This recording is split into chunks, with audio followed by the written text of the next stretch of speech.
vont jusqu'au cou. Ici au bout, sur les gros combien de tristes. Le métro se fabrique les shootings.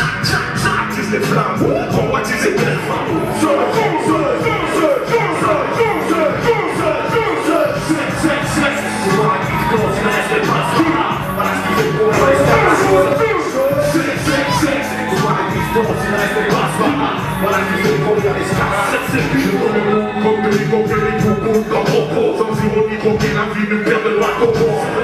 Nous sommes toujours au concert de soutien pour la famille Adama. Nous sommes en compagnie de Original Big Bonhomme, Monsieur Lino et Monsieur Tequila. Comment allez-vous les frères? Très bien mon frérot. Ça va très bien grâce à Dieu. Impec. La question va être simple. Dites-nous un petit peu la raison de votre présence ici. La raison de notre présence, tout simplement, on est venu soutenir la famille d'Adama Traoré. Donc on est venu soutenir parce que c'est des causes, comme on dit, qui peuvent arriver à tout le monde. C'est des choses qui peuvent arriver à tous. On a déjà eu le cas chez nous à Villiers-le-Bel, avec Laramie et Mouzine, c'était le 27, c'est ça? Le 27 novembre, je crois, 2007. Il y a déjà eu des émeutes qui sont parvenues suite à cet événement-là. Donc on sait comment ça se passe. Donc quand il y a des événements comme ça, on est obligé, comme on dit, de venir pour soutenir un peu. Avec les moyens qu'on peut. Comme on dit, il n'y a pas juste dans l'émeute, il n'y a pas juste pour casser ou qui que ce soit. Il y a les artistes aussi. Donc les artistes, ils montent sur scène et ils font ce qu'ils ont à faire. Soit ils font des morceaux, soit comme Youssoufa, il a décidé de faire un concert. Donc on est venu pour soutenir. Là, d'après ce qu'il a développé, je peux pas dire mieux. Voilà, si on est venu là, c'est pour ça, quoi. Voilà, on supporte, c'est important. Qu'est-ce que cette affaire vous évoque? Parce que vous avez parlé du fait qu'à Villiers-le-Bel, il y a déjà eu de malheureux faits. Et vous, ça vous évoque quoi cette affaire en particulier? Malheureusement, on dirait que l'histoire se répète souvent, quoi. Tu vois, c'est le problème. Moi, je pense que c'est le rapport entre les jeunes des quartiers et la police, quoi. Il y a toujours ce flux tendu entre les deux factions, c'est un bordel, tu vois. Donc, comment gérer ça?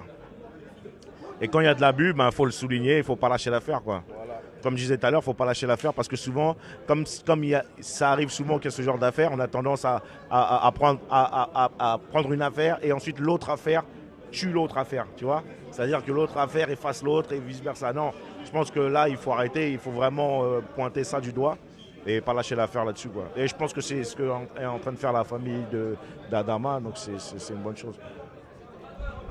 Une avant-dernière question. Souvent, je te cite ce que j'ai vu dans une interview que tu parlais du fait que le rap va droit dans le mur. Dû entre autres, le rap va droit dans le mur. Tu avais dit ça dans une interview. Pas dit ça, je sais pas. Ah bon, t'as pas dit ça de cette manière-là, mais. Je sais pas si j'ai dit ça comme ça, je sais pas. Ouais, mais. Dis que c'est comme ça que tu l'as compris. Bon, c'est comme ça que je l'ai compris en tout cas. Dû au fait que peut-être. Dû au fait. Dans le mur, je sais pas.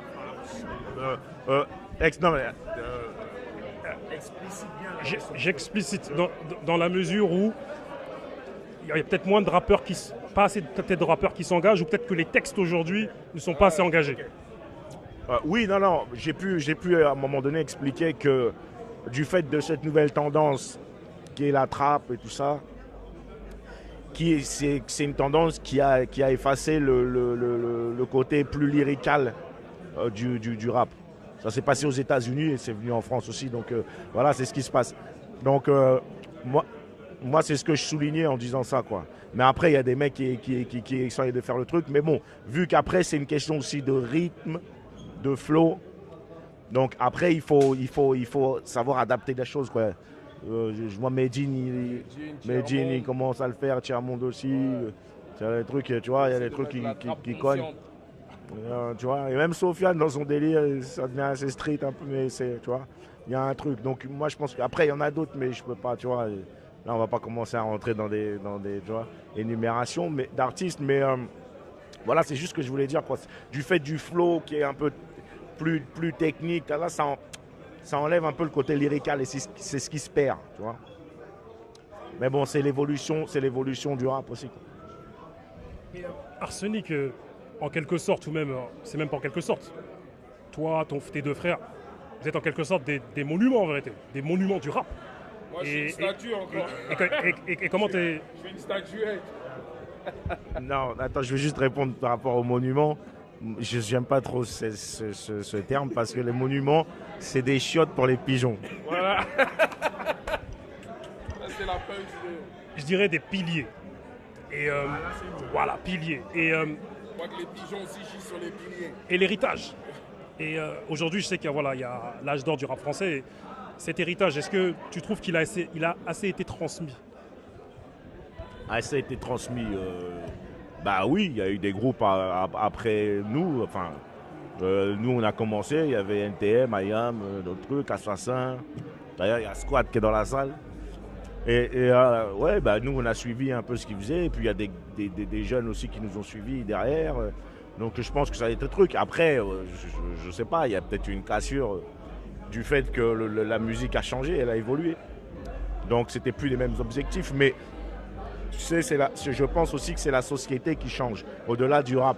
Mais le rap, comme le rap n'est que le reflet de la société actuelle, enfin, toujours la société en mouvement, le rap de 88 était le reflet de la société de 88, le rap de 98 était le reflet de la société de 98. Tu comprends ce que je veux dire? Aujourd'hui, on est dans une société un peu plus individualiste, un peu plus, tu vois, on dit on est en crise. Après, je sais pas vraiment ce que ça veut dire, mais voilà, on devient plus capitaliste, plus, tu vois, plus selfish. Je parle anglais. Ok, je savais pas. Je suis devenu comme Van Damme, le Black Van Damme. Non, on devient un peu, tu vois, un peu trop centré sur nous-mêmes et tout. Donc ça veut dire que d'ailleurs, si tu peux noter qu'il n'y a plus énormément de groupes de rap, en vrai. Si tu regardes bien. Ouais. Fais un peu le constat, il n'y a plus énormément de groupes de rap, quoi. Il y a beaucoup plus d'artistes solo et tout ça. C'est un reflet de la société. Et puis les thèmes aussi reflètent aussi la société, tu vois.